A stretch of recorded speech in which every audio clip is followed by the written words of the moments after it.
Salutare și bine m-am găsit la un nou vlog pe acest canal. Astăzi suntem la iepuri și le-am cumpărat ceva vitamine în apă, nu știu cum se numește, cred că așa e, Calgopos. Și trebuie 10 ml la 2 litri de apă, aici e apa. Acum o să bag ăsta, culoarea lui e transparentă ca apa. O să revin după ce îl trag în siringă. Bun, l-am tras în siringă, 10. Invers. Aici 10. Asta nu se vede, nu știu de ce bag acum. 10. Să bag aici în apa asta. Stați că o să revin după ce bag în apă, că nu pot să filmez. Bun, acum l-am băgat, după cum ați văzut. Uitați că se vede cumva în apă.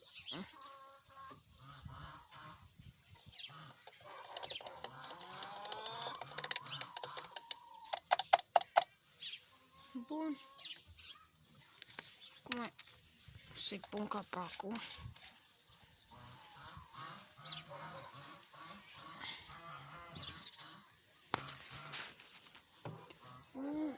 Pun capacul.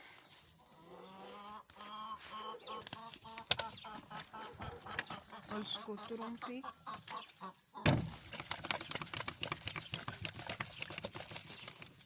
Bun. Acum o să le bag la toți iepurii. Asta are, aia are de acolo.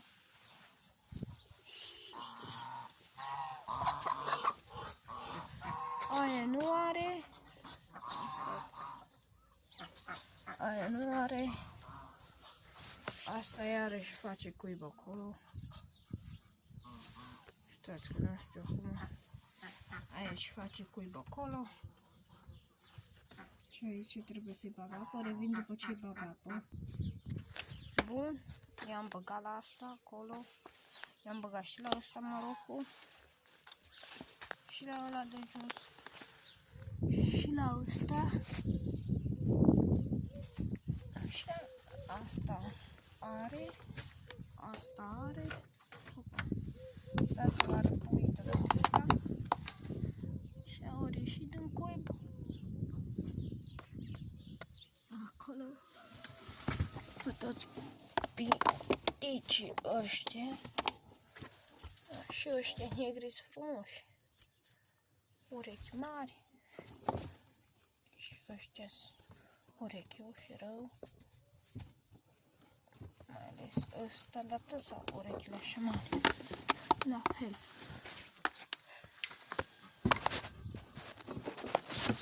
Acum mai trebuie să le bag la astea, la iepurițele astea. Deci, la aia de sus i-am băgat. Treabă la asta și la asta. Asta la anchitri. Uitați că când e aici pe sac.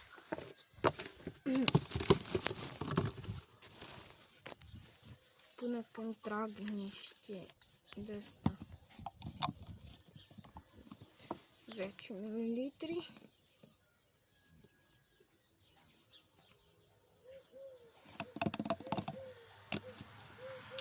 Bun, mai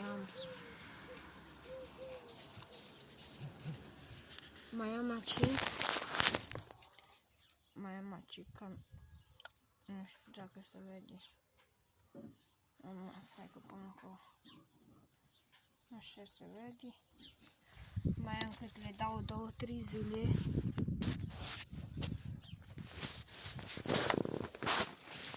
Cum o să bag asta în flacon.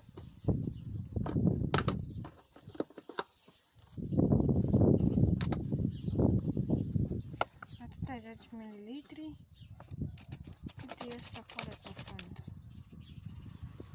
No, cam atât cu acest vlog. Dați un like. Abonați-vă, bineînțeles. Să facem 100 de abonați. Și o să dau un iepure gratis la cineva. Până când o să avem 100 de abonați, nu o să dau iepuri gratis. Nu, bine, cred că o să puieze iepurița asta. Să-i crească, o da iepure. Mai le bag un pic de mâncare, le dau niște iarbă și am terminat la ei. Până mai încolo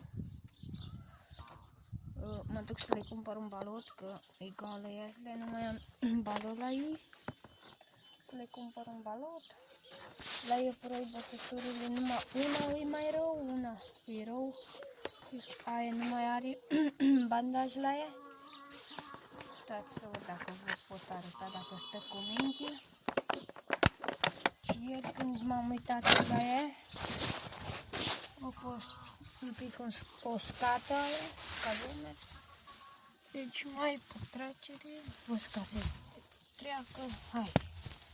Hai, ai grijă. Hai, piticu, ho, tati, ho, tati, hai.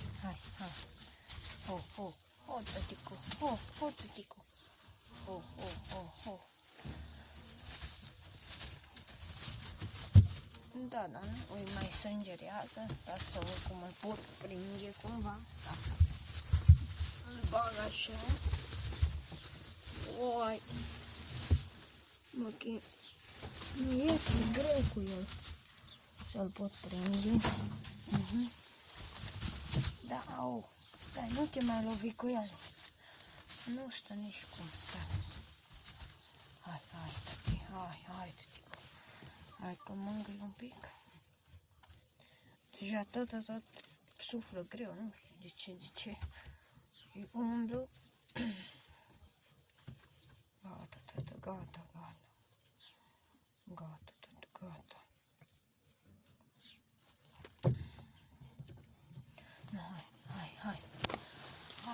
Hai, tata. Mamă! Nu cred că-i cură sânge. Dacă s-a lovit, așa de-aia-i cură sânge. Asta e că mă uitat ce bine. Bun, deci nu lasă papai, poate că nu. Opa, tata, tata. Deci, hai că... Bă, deci e bun. Care la picior. Las că o să vi-l arăt în alt vlog, că acum nu stă. Nu știu ce greu. Până acum stăteam, puteam uita. Ho, tata. Ho. Deci, cred că s-a văzut. Ia. Deci, numai un pic e roșu, dar are cașbă. Care și o să-i treacă. S-a rupt și clanța asta, mă duc să o fac imediat. S-a lărgit asta și așa pară. Nu, cam atât cu acest vlog. Dați un like, abonați-vă și o să filmez data viitoare, nu știu ce, poate când o să puieze iepurița asta, că nu o să postez chiar așa de des, nu prea am timp. Noi ne vedem pe data viitoare.